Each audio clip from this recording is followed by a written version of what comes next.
죽수는 치지 않는 게 좋습니다. 이 성도들이 우리 찬양대가 비록 적은 숫자로 운영이 되고 있지만 매 주일마다 우리에게 또 그 마음에 감동을 주는 것도 사실입니다. 새로 오신 우리 지휘자 선생님이 열심히 우리 성가대를 가르치고 또 세워가는 줄로 믿습니다. 여러분들도 더 성가대를 위해서 기도해 주시기를 부탁을 드립니다. 오늘날 사람들에게는 소원이 참 많습니다. 그런데 소원은 많은데 그 소원만큼 마음은 들이지 않는 것 같습니다. 기대하는 것은 참 많은데 그 기대하는 것만큼 땀을 흘리려고 하지는 않습니다. 그래서 신앙도 어느 틈엔가 쇼핑처럼 되어버린 그런 지경이 아닌가 싶습니다. 어떤 사람은요, 작은 교회 가면 부담이 돼서 큰 교회를 가야지. 큰 교회를 가면 내가 헌금을 냈는지 안 냈는지, 주일날 어쩌다가 빠졌는지 안 빠졌는지, 구역 예배에 나가는지 안 나가는지 관심을 가지지 않으니까 참 편할 것 같아. 그러니까 할 수 있으면 큰 교회를 나가자. 이렇게 생각하는 성도들도 간혹 있지만은요, 여러분, 그런데 우리가 이것을 알아야 합니다. 부담이 없다는 말이 무슨 말입니까? 마음도 없다는 말입니다. 그런 마음을 가지면 정말 하나님의 축복을 받기는 저는 힘들다, 그렇게 생각을 합니다. 왜냐하면 성경에 나오는 복받은 사람들은 모두가 다 하나님께서 기뻐하시는 마음을 가졌습니다. 그러므로 우리가 정말 하나님의 복을 받기를 원한다고 하면은요, 여러분의 마음서부터 예쁘게 가지시기를, 곱게 가지시기를 주님의 이름으로 부탁을 드립니다. 사람도 마음을 살펴서 마음이 이쁘면 그 사람한테 무엇이라도 하나 더 주고 싶은데요. 하물며 하나님이 우리의 마음을 살피지 않으시겠습니까? 사무엘상 16장 7절 말씀을 보겠습니다. 여호와께서 사무엘에게 이르시되 그의 용모와 키를 보지 말라. 내가 이미 그를 버렸노라. 내가 보는 것은 사람과 같지 아니하니 사람은 외모를 보거니와 나 여호와는 중심을 보느니라 하시더라. 무슨 말입니까? 하나님께서는요, 사람이 보는 것처럼 키가 크고 얼굴이 잘생기고 또 그 사람의 스펙이 어떻고 이런 거를 보시지 않으신다는 거예요. 그 사람의 마음의 중심이 어떤가? 좀 더 쉽게 설명을 하면 그 사람의 마음이 예쁜가? 고운가? 선한가? 그 마음을 보시는 하나님이시라는 것이죠. 그러므로 우리가 하나님의 마음에 들려고 하면 무엇보다도 우리의 마음이 선해야 된다 하는 것을 우리가 알아야 합니다. 오늘 본문을 보시면은요, 저는 다윗은 정말 하나님 앞에 복을 받을 만한 그런 마음을 가진 사람이다, 그렇게 생각을 합니다. 그 당시 이스라엘의 통일을 이루고 이웃의 다른 작은 나라들을 다 정복을 하고, 그리고 이제 법궤까지 다윗성으로 옮기면서 다윗 왕에게는 모든 것이 다 편안한 그런 상황이었습니다. 그때 다윗은 자기는 지금 백향목 궁전에 살고 있고요, 하나님의 임재를 상징하는 법궤는 누추한 천막에 지금 머물러 있다라고 하는 것을 생각을 하고요, 죄송한 마음이 드는 것이죠. 보통 사람들은 잘 나갈 때는 하나님을 잊고 지내다가요, 길이 탁 막히면 그때 하나님을 찾는 것이 보통이지만은요, 다윗은 반대였습니다. 오히려 평안할 때 그는 하나님을 생각하고 어떻게 하면 내가 하나님 앞에 받은 은혜를 갚을 수가 있을까? 보답할 수가 있을까? 이렇게 생각을 했습니다. 여러분, 이런 마음을 하나님이 보셨을 때 하나님이 얼마나 다윗의 마음을 이쁘게 보셨겠느냐, 그런 말입니다. 살다가 보면 우리도 길이 탁 막힐 때가 있죠. 여러분, 그럴 때 절대로 절망하지 마시기를 바랍니다. 여러분, 절망은 하나님 앞에서 죄라는 것을 기억하셔야 합니다. 그런데 반대로요, 우리 길이 쫙 열릴 때, 모든 것이 내 생각대로 계획대로 잘 되어질 때, 이때 우리는 이런 고백을 좀 잘 할 수 있기를 바랍니다. 하나님, 제가 이렇게 은혜를 받았는데 하나님, 이 은혜를 제가 어떻게 갚아야지 되죠? 많은 사람이 바로 이런 고백을 제대로 못해서 그 삶에 위기가 찾아오는 것입니다. 여러분, 엘리야 선지자에게 언제 위기가 찾아왔나요? 그리 시냇가에서 까마귀의 도움으로 하루하루를 연명할 때 그 엘리야 선지자에게 위기가 찾아왔나요? 또 아니면 사루밧 과부로부터 떡을 얻어먹을 때 엘리야 선지자에게 위기가 찾아왔나요? 아니에요.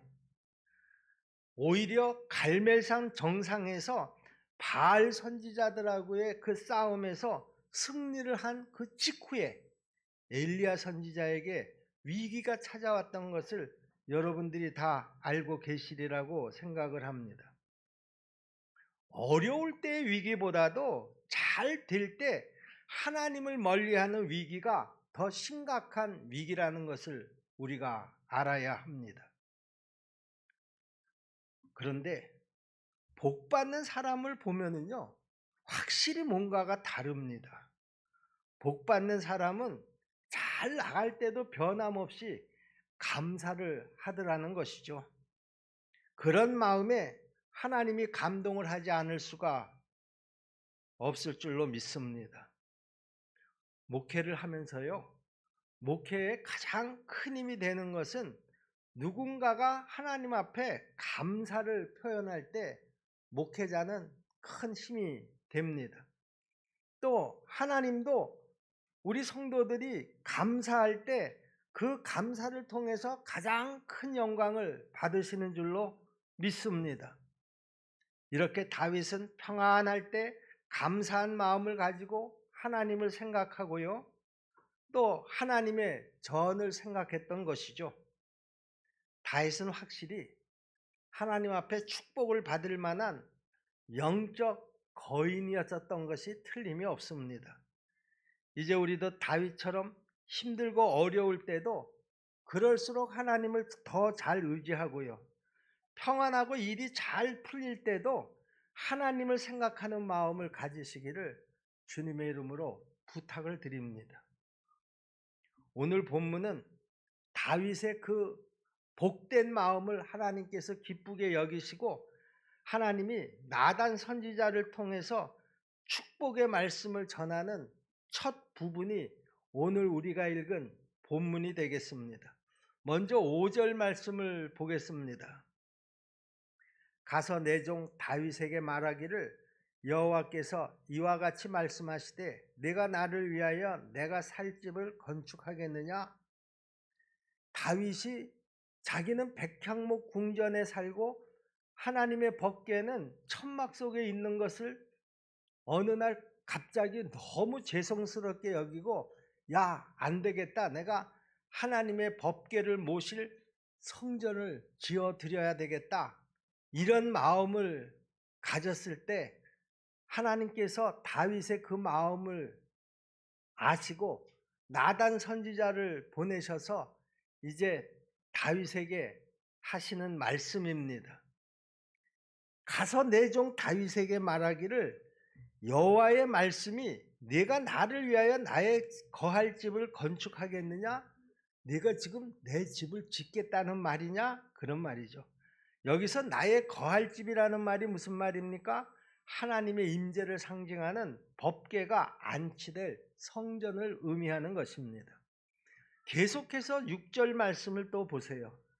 내가 이스라엘 자손을 애굽에서 인도하여 내던 날부터 오늘까지 집에 거하지 아니하고 장막과 회막에 거하여 행하였더니 그랬습니다. 우리가 이 구절을 보면은요, 하나님께서는 지금 그 법궤를 인격체처럼 표현하고 있는 것을 볼 수가 있습니다. 광야 생활을 할 때는 수시로 이동을 해야 되었었기 때문에 법궤를 이동식 천막인 성막에 가져다 놓을 수밖에 없었지만, 이제 광야 생활이 다 끝나고 나서도 수백 년이 지나도록 여전히 성전이 아닌 천막 안에 그 법궤를 놓아 두었다라고 하는 것입니다. 우리가 이 장면을 보면 참 그동안 이스라엘 백성들이 정말 복없는 행동을 했구나 하는 생각이 듭니다. 물론 성전 건축이 지상의 명제는 아니지만은요, 자기들은 다 집에 거하면서 법궤는 천막 안에 두었으니까 얼마나 하나님의 마음이 아프셨겠느냐, 그런 말이죠. 지금 나단 선지자를 통해서 다윗에게 그 성전을 지어드려야 되겠다 하는 마음을 가진 다윗에게 말씀은 이렇게 하시지만, 그러나 우리 하나님의 본심은 아마 조금은 좀 섭섭하지 않았을까? 저는 그렇게 짐작을 해 봅니다.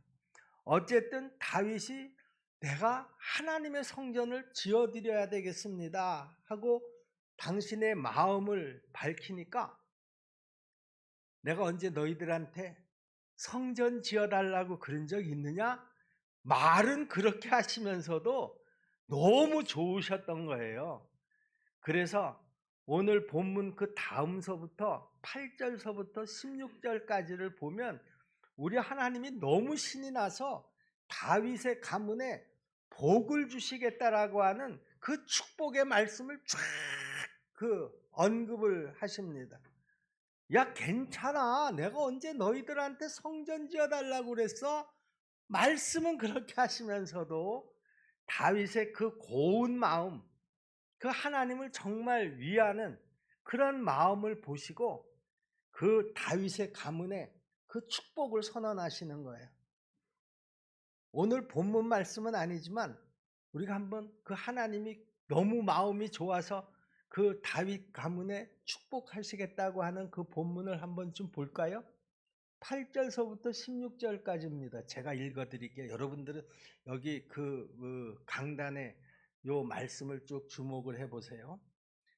그러므로 이제 내 종 다윗에게 이같이 말하라. 만군의 여호와께서 이와 같이 말씀하시기를, 내가 너를 목장 곧 양을 따르는 데에서 데려다가 내 백성 이스라엘의 주권자로 삼고 네가 가는 모든 곳에서 내가 너와 함께 있어 내 모든 원수를 내 앞에서 멸하였은즉 땅에서 위대한 자들의 이름같이 내 이름을 위대하게 만들어 주리라.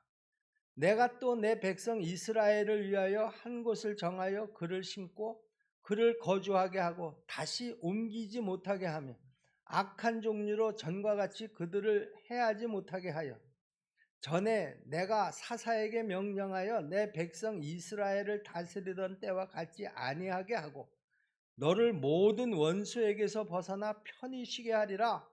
여호와가 또 내게 이르노니 여호와가 너를 위하여 집을 짓고 내 수완이 차서 내 조상들과 함께 누울 때에 내가 내 몸에서 날 내 씨를 내 뒤에 세워 그의 나라를 견고하게 하리라. 그는 내 이름을 위하여 집을 건축할 것이요 나는 그의 나라 왕위를 영원히 견고하게 하리라. 나는 그에게 아버지가 되고 그는 내게 아들이 되리니 그가 만일 죄를 범하면 내가 사람의 매와 인생의 채찍으로 징계하려니와 내가 내 앞에서 물러나게 한 사울에게서 내 은총을 빼앗은 것처럼 그에게서 빼앗지는 아니하리라. 내 집과 내 나라가 내 앞에서 영원히 보존되고 내 왕위가 영원히 견고하리라 하셨다 하라. 야, 이거 마음만 가진 건데, 아유, 내가 하나님을 위해서 성전을 지어 드려야지 되겠는데, 야, 내가 언제 너희들한테 성전 지어 달란 적 있냐? 말씀은 그렇게 하시면서도, 제가 하나님 성전을 지어 드리고 싶어요. 요 마음만 받으시고도 이렇게 너무 좋으셔서 그 다윗과 그 다윗의 후손들에게 이런 어마어마한 축복을 선언하시는 것을 여러분 한번 보세요. 우리 하나님이 우리의 마음을 얼마나 주의 있게 보시고 또 우리의 마음이 하나님을 향한 그 이쁘고 고운 마음이기를 얼마나 바라시는가 하는 것을 우리가 볼 수가 있습니다. 결국 성전 건축은요, 다윗의 아들인 솔로몬이 한 거 여러분 다 잘 아시죠? 다윗은 그냥 성전 건축의 마음만 가지고서도 이렇게 엄청난 축복을 받았다라고 하는 것입니다. 우리는 이 장면에서 축복의 원리에 대한 몇 가지의 교훈을 얻을 수가 있는데요. 우리가 하나님의 마음을 얻고 하나님의 축복을 받으려고 하면 어떻게 해야지 될까? 오늘 이 다윗의 경우를 하나하나 살펴보면서 그 하나님의 마음을 얻는 그런 성도들이 다 될 수 있기를 주님의 이름으로 축복합니다. 첫 번째는요, 하나님의 사랑을 확신해야 된다라고 하는 것입니다. 여러분, 법궤 안에 뭐가 들어있는지 여러분 아세요? 법궤 안에는요, 성부를 상징하는 십계명과 두 돌판이 들어있습니다. 또 성자를 상징하는 만나가 들어있습니다. 그리고 성령을 상징하는 아론의 쌍난 지팡이가 들어있습니다. 유대인들한테는 이게 국보 제1호입니다. 그것들 중 작은 성전 하나 짓는데 400년이 지나도록 아직도 그것을 실천에 옮기지 못한 것은요, 사실 어떻게 생각해 보면 잘 납득이 가지 않고요. 또 이들의 신앙에 그동안 문제가 있지 않았는가 하는 그런 생각이 들기도 하지만은요. 그런데 하나님은요, 왜 너희는 나를 위해서 성전을 짓지 않느냐? 누구도 이 문제를 가지고 책망하지 않으셨다라고 하는 것입니다. 7절의 말씀이죠.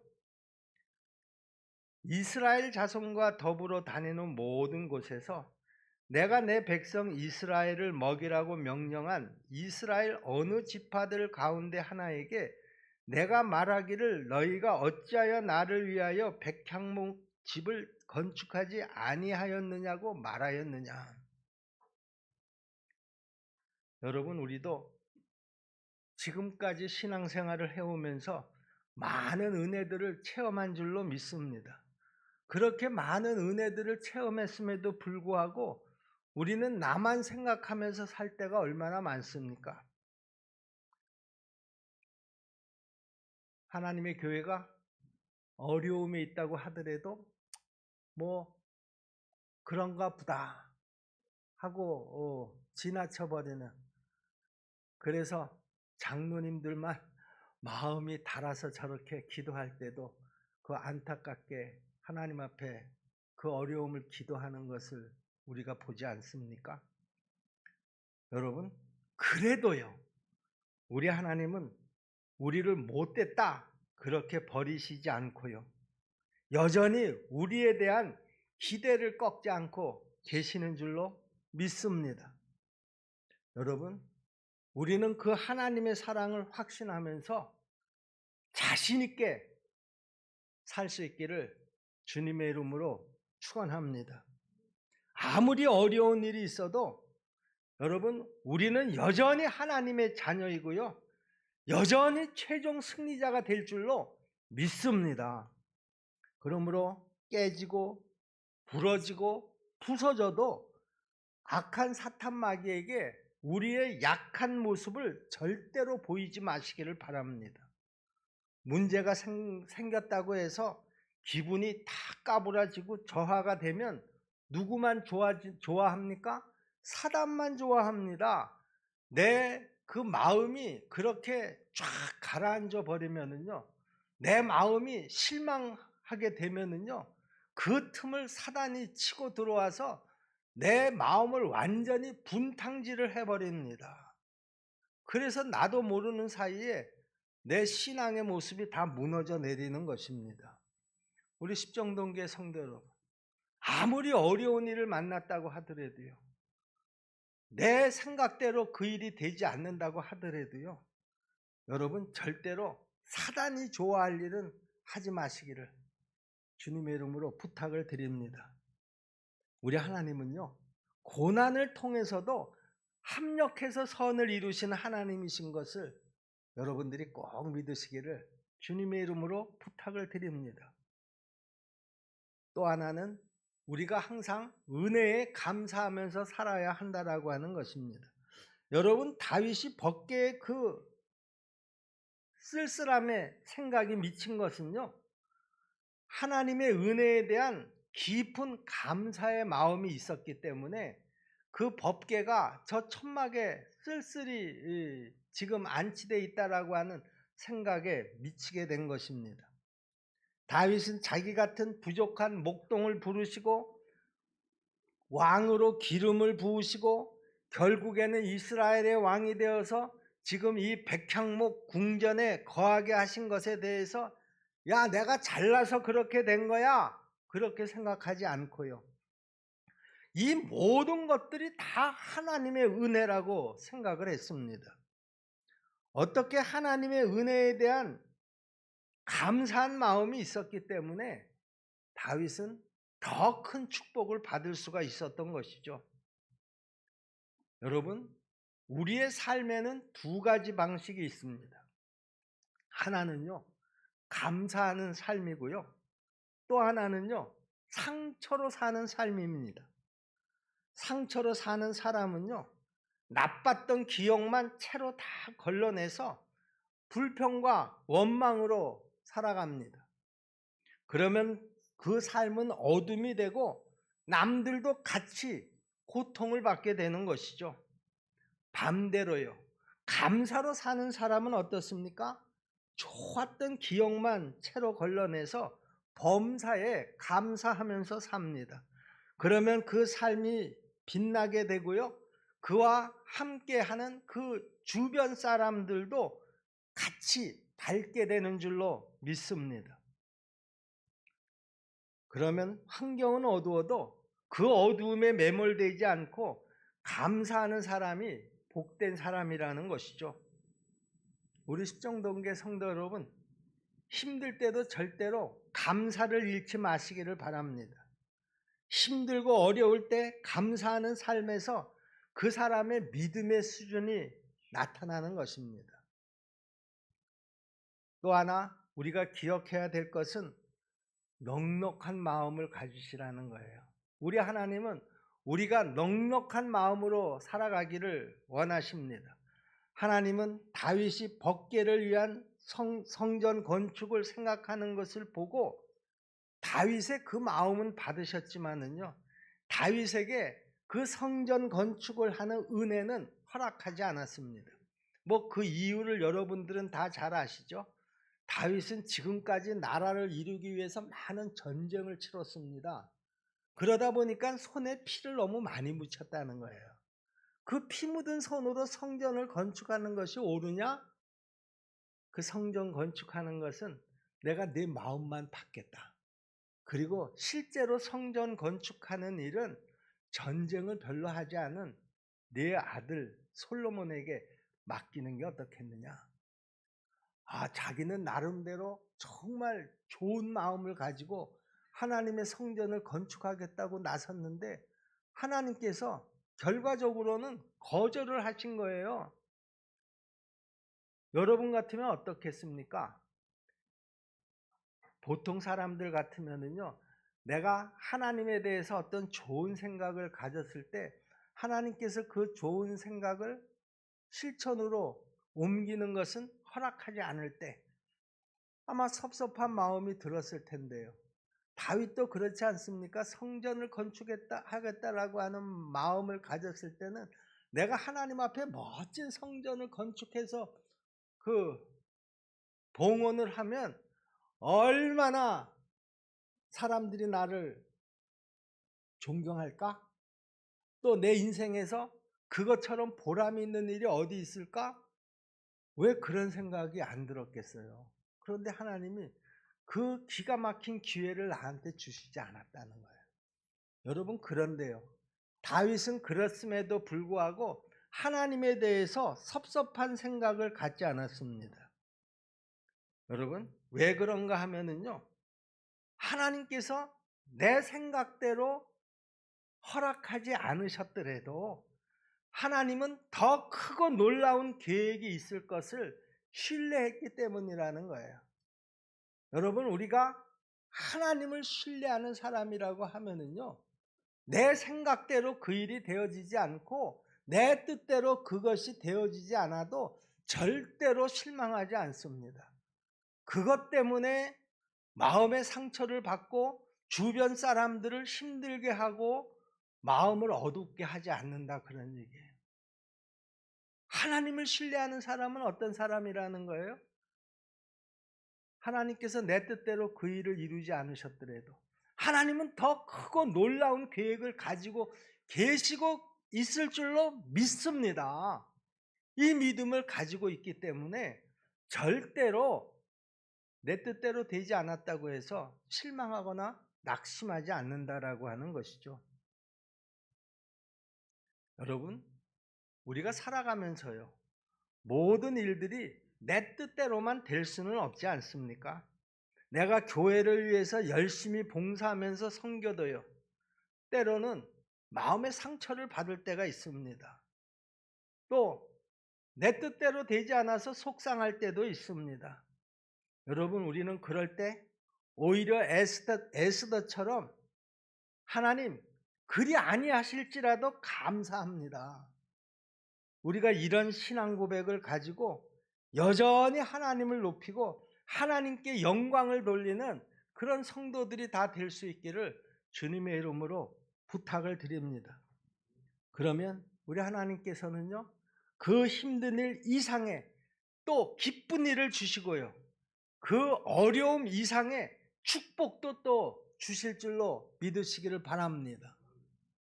다윗이 그 고운 마음, 이쁜 마음 하나만 하나님이 보시고 오늘 본문의 8절서부터 16절까지 그 축복하는 내용들을 한번 보시라고요. 우리 하나님은요, 겉으로 보이는 결과를 보시기보다는요, 그 전에 내 마음의 현재를 보신다라고 하는 사실이죠. 여러분, 지금 내 마음은 어떻습니까? 여러분, 지금 여러분의 마음자리들을 한번 돌아보시기를 바랍니다. 하나님께서 지금 내 마음을 보실 때 하나님이 정말 기뻐하실까? 그리고 내 마음을 보시고 나에게 복을 주시고 싶은 생각이 생길까? 여러분, 한번 생각해 보세요. 하나님에 대해서는 전혀 생각하지 않고 나만 생각하는 마음에 지금 여러분들이 머물러 있다고 하면은요, 우리 하나님께서 복을 주실까? 저는 우리 십정동교회 성도들이 다 하나님의 복을 받아서 그 간증을 하면서 살아가기를 간절히 바랍니다. 그러기 위해서는 무엇보다도 하나님을 향한 내 마음이 중요하다라고 하는 것이죠. 또 우리가 마지막으로 기억해야 될 것은 뭔가 하면 하나님이 기뻐하시는 마음은요, 교회를 더 사랑해야 된다라고 하는 거예요. 우리가 정말 하나님의 복을 받는 인물이 되려고 하면 언제나 소극적인 선에 머물지 않고요, 적극적인 선을 행할 수 있기를 주님의 이름으로 부탁을 드립니다. 자기는 좋은 집에 살면서 성전이 없는 것에 대해서 무관심했다고 해서 그것이 죄는 아닙니다. 그런데 어떤 성도는요, 저한테 예전에 그런 고백을 한 적이 있습니다. 목사님, 저는 이 사업을 하는 목적이 우리 십정동교회 이 건물을 매입하는 과정에서 아직 남아있는 대출금을 갚기 위해서 제가 이 사업을 시작합니다. 갚았냐 갚지 않았느냐, 갚을 수 있느냐 없느냐, 그건 둘째 문제예요.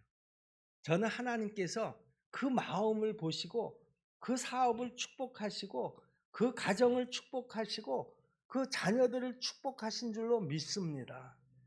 그리고 그 후손 대대로 하나님께서 축복하실 줄로 믿습니다. 교회 나온 지 얼마 되지도 않는 새신자가요, 하나님 앞에 건축 헌금을 드리는 것을 보고요, 예전에 제가 참 감동을 받은 적이 있습니다. 하나님께서 그 새신자에게 어떻게 그런 마음을 주셨는지 저는 모르겠어요. 그러나 하나님은 그 마음을 기쁘게 받으신 줄로 믿습니다. 우리도 이런 마음을 가지면 그 뜻의 성취 여부하고는 상관없이 그 마음 자체를 우리 하나님께서 기쁘게 받아주실 줄로 믿습니다. 여러분, 신앙의 모든 원리가 그렇습니다. 여러분들이 새벽 기도를 하지 않는다고 해서 새벽 기도 하지 않는 사람들을 하나님이 저주하지 않습니다. 너 잘 되나 봐라, 내가 너를 쫄딱 망하게 하겠다, 그러시지 않으신다는 거예요. 그러나 내가 새벽 기도를 하면서 하나님, 이 하루의 이 시간은 하나님의 것인 줄로 믿습니다.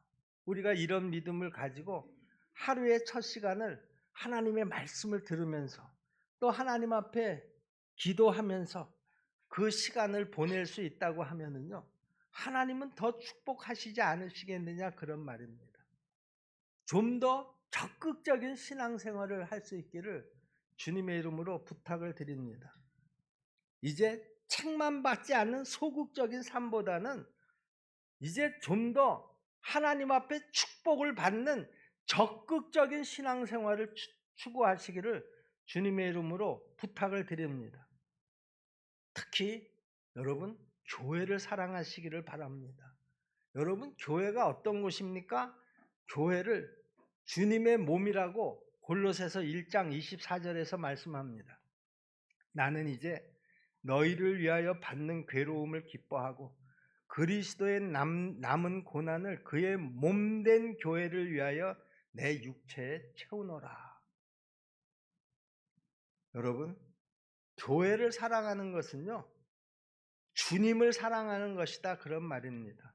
사도 바울도요, 그 교회는 그리스도의 몸이라고 생각을 한 거예요.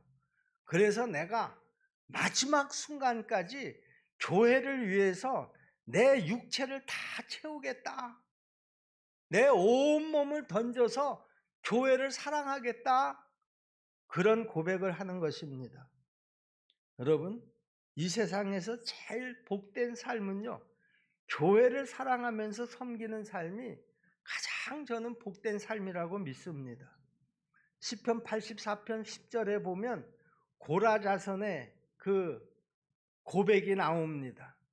주의 궁전에서 한날이 다른 곳에서의 첫날보다 나은즉 악인의 장막에 사는 것보다 내 하나님의 성전 문지기로 있는 것이 좋사오니, 그랬습니다. 여러분, 이 세상에 교회를 진심으로 사랑하는 사람치고 하나님의 복을 받지 못한 사람을 저는 본 적이 없습니다. 이제 교회를 더 사랑하고 교회를 더 자랑하고 우리 십정동교회가 더 든든하게 세워질 수 있도록 여러분, 좀 더 헌신하고 교회를 위해서 더 열심히 기도해 주시기를 주님의 이름으로 부탁을 드립니다. 이제 우리 앞에 축복의 길은 정해졌고요. 그렇다고 하면 누구를 통해서 어느 때에 이 문제만이 남아있는 줄로 믿습니다. 사실 교회에서 내가 빗자루를 들고 청소 한번 하는 것과 주방에서 설거지 한번 하는 그 사소한 행동 속에도 저는 상당한 하나님의 축복의 의미가 담겨 있다, 그렇게 믿습니다.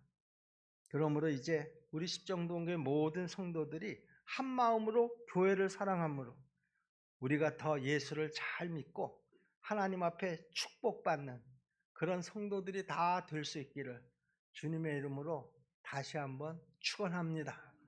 기도하겠습니다. 외모를 보지 않으시고 중심을 보시는 아버지 하나님, 오늘 우리에게 주신 말씀 가운데 하나님 마음에 합한 다윗의 마음을 보여주신 것을 믿습니다. 하나님이 오늘 왜 다윗의 그 마음을 기뻐하신지를 깨달아 알게 하시고 우리도 그 마음을 배울 수 있게 도와 주옵소서. 어려울 때 하나님을 더욱 의지하게 하시고 평안하고 형통할수록 더욱 하나님의 은혜를 기억하고 감사하게 하여 주옵소서. 승리 후에 위기가 찾아옴도 알게 하시고 기도하게 도와주옵소서. 무엇보다도 그리스도의 몸인 교회를 사랑하게 하시고 그 마음이 하나님의 마음에 합한 자가 되게 도와주옵소서. 우리는 여전히 하나님의 자녀이고 여전히 최종 승리자인 줄로 믿습니다. 하나님의 그 사랑과 은혜를 감사하며 살게 도와주옵소서. 섭섭한 일을 당해도 넉넉한 마음으로 포기하지 않게 하시고 하나님이 가르쳐 주신 삶의 원리대로 살아가게 도와 주시옵소서. 오늘도 살아계셔서 내 삶 가운데 역사하시는 예수 그리스도의 이름으로 감사하며 믿고 기도하옵나이다.